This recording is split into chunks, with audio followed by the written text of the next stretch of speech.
as I mentioned, these events, the creation of opportunities, I remember that after the Blue Water Horizon, when the limit of liability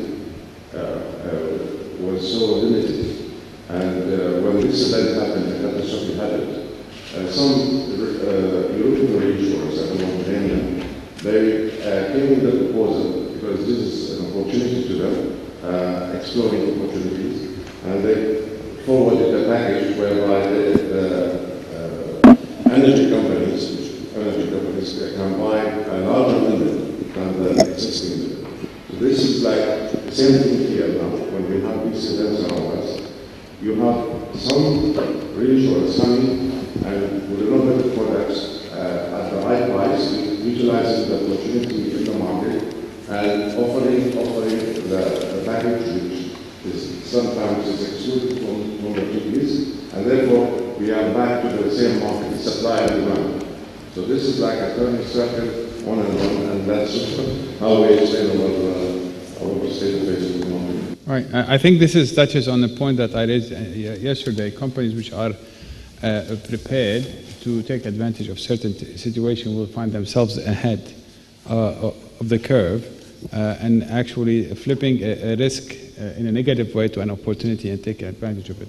And I think this, Mr. Taysir, I just have a question with regards to the insurance market at large, and how has that impacted? Have you seen more retention or less retention as a result of the events in the region?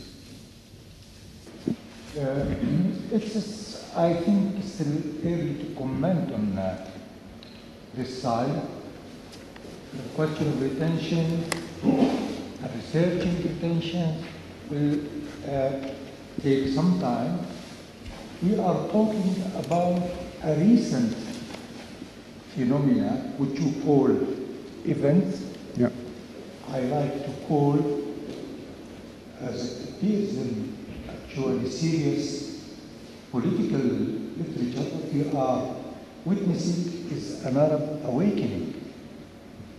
Even President Obama referred to what you call the social and political arrest as the Arab Spring. And if we think of what is going in, positive, and take positive, terms and look and take a long-term perspective, definitely what happened in Egypt, what happened in Tunisia, what happened what is happening right now in Libya will lead to better, future in terms of that the new regimes in Egypt and in Tunisia and in other countries that may also see change have to address the root causes of these, political and social unrest, which is, economic inequality, stark, differences in the distribution of the GDP, and if that, improvement takes place, that will lead to the recreation of our middle class, which has been severely eroded in almost many Arab countries. And this will create a more balanced society, a broad-based, community for insurance demand. I think what is going on should be in a nutshell, we should look at the long-term consequences of the events, and I think all in all, it is positive for economic life, it is positive for insurance, it is positive for the future of our Thank you, Mr. Taysir. I think it's suffice to say here, I think that with many changes that are taking place, we will have change in policies. You talked about the re-emergence of the middle class and more educated people who want to have better coverage for their families, for their general business, and for governments who are more educated. As a matter of fact, now we see we have been getting requests from governments for enterprise risk management solutions. I mean, I thought this was a major awakening, and this has happened in the last 4 weeks. So it just shows you that the change of mindset. People are now looking at discussing the impact of technology, for example, on the social scene, impact of social events elsewhere on their markets. Now, I have a question for Mr. Michael, if he can kindly address it.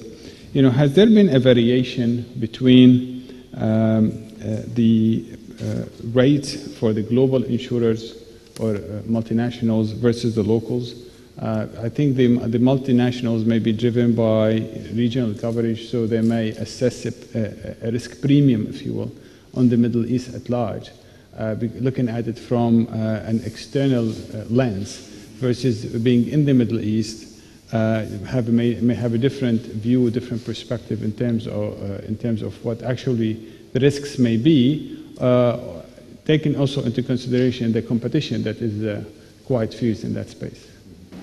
You're absolutely right, and the issue really is that this region, to a large extent, is still dependent on large international regions. And I would totally agree with you when you said before that the developments that we have in this market with the further deterioration of rates and terms and conditions only happens because reinsurers allow it to. And you're absolutely right with that. Now, the question is where did that come from? And to address your question, I think we should reduce the dependence that we have on the international large reinsurance companies and insurance companies. Because what will happen is that sooner or later, over the next probably 12 to 24 months, they're going to start losing interest in the region. And that's when we need to be able to address the needs that we have as an insurance community ourselves. So far, the big driver for international companies to be active in this region over the last 3 years since the financial crisis is not profitability of the market. The profitability is not there. For a reinsurer, this market, if you do a treaty business, maybe if you're doing it selectively on a facultative business, you're not getting the margins that you should to be able to serve the capital, to set up the reserves that you need, and to ultimately grow the value of the company. And I think that's what we need to address, because the big reason for international companies to be active in this region was the absence of cat exposures. When you're a large international company, the way you're planning and you're looking at your products is that you're allocating capital to the individual lines of businesses. And depending on the volatility of the business, you need more or less capital. Now, cat exposures is something very volatile, so you need a lot of capital that you need to reserve for these lines of business. If you have huge losses in the Gulf of Mexico, for example, you need to balance the capital that you need with non-volatile areas, such as the Middle East. But that doesn't mean that the profitability is still there, and there will be a point when companies are looking at the returns that they're actually making. Because don't forget, there's no or hardly any investment returns. And they will look at the region and decide that it's just not worthwhile doing this anymore. Rather invest in more volatile areas where you also get the returns. And I think we should prepare for that. and reduce the dependence that they have on large companies. Because why should someone sitting in London or someone sitting in Zurich decide whether a certain product is available in this market or not? I think it should be down to us to decide whether the product is available. But that means that we have to grow up and be able to produce the right kind of quantities, the right kind of pricing, and manage these exposures. And a few companies have done that. But since we arrived here in early 2008, when we started the company up after the financial crisis, everyone talked about technical underwriting, and the return to technical underwriting. I haven't seen anything. We're seeing a lot of facultative business, we're seeing a lot of treaty business, and I can tell you, nothing changed. And it has to, otherwise we will never lose the dependency on international markets.